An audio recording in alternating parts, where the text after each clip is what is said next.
going somewhere?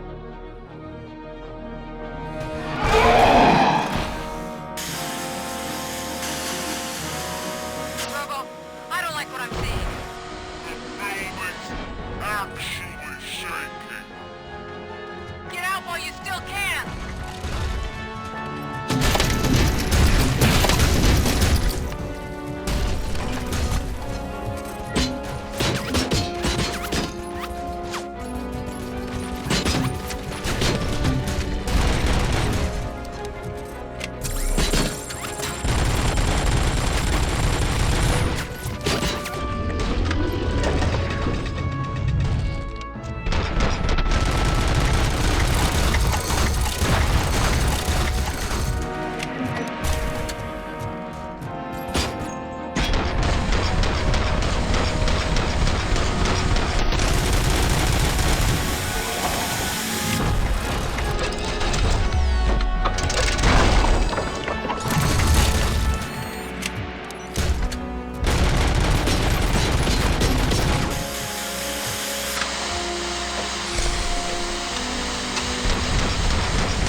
It's about to collapse! The building's evacuated. There's no one else inside. You need to save yourself.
Anyone see him? I can't see anything. Move closer. Negative. When the building collapses, the dust cloud will choke the engine. Oh my God! Murphy! No! No! No!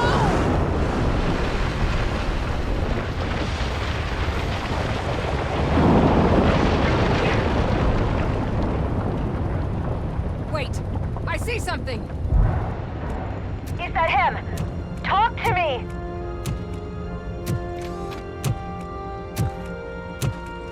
It is me, Lewis. It has always been me.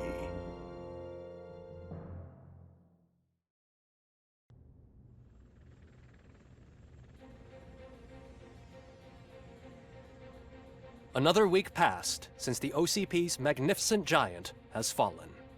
OCP's new CEO assured us that the destruction of its headquarters will not stand in the way of finishing Delta City. Japanese corporation Kanemitsu has already shown interest in OCP's most prominent project. We at Media Break welcome them with open arms. Delta City, yokoso!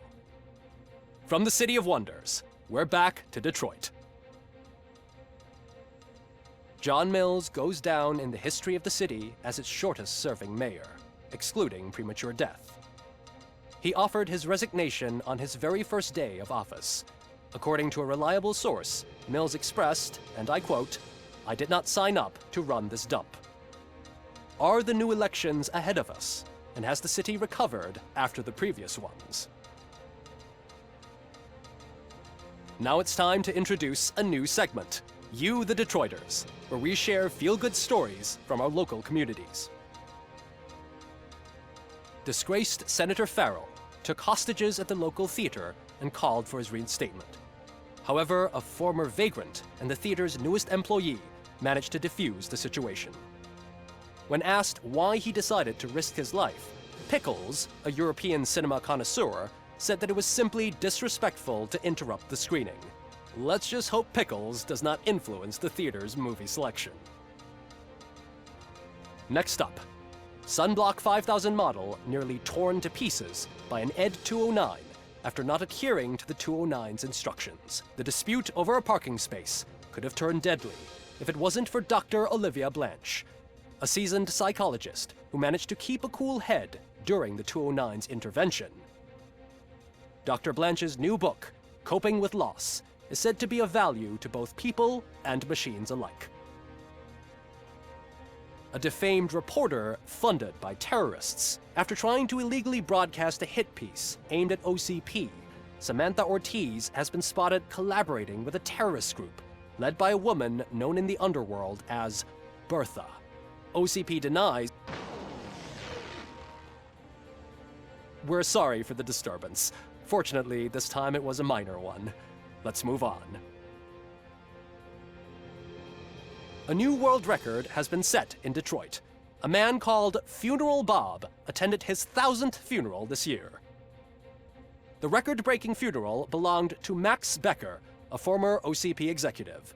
As it turned out, Bob was its only attendee. The OCP delegation did not arrive due to a rescheduled business meeting. We hope the meeting went well. Moving on. The owner of a local restaurant, Onion Baji, in cahoots with a ring of zoo thieves. The restaurant was proved to source the ingredients through crime. The arrest was made by a rookie neighborhood cop, Ulysses Washington, and according to his statement, it wasn't the first animal he had saved. One question still remains unanswered. What happens to Robocop's human status? We've been informed that due to Mayor Mills's resignation, the matter will not be pursued by his office. Robocop's efforts have prompted a public conversation. I hope OCP doesn't take him off the street. Who will protect us then? Ah! It's Robocop! Robo, I love you! Reaper, skeleton speaker, pure pandemonium. To many more years on the force, Robocop. It's been a busy time for Detroit, but the cloud that lowers over the city is lifting as police end their strike. We're ready to serve, said Officer Ann Lewis, who returned to duty despite her recent injury. What heroism. Detroit can sleep soundly tonight. The question is, for how long? That's all for today. This was Casey Wong. Until next time.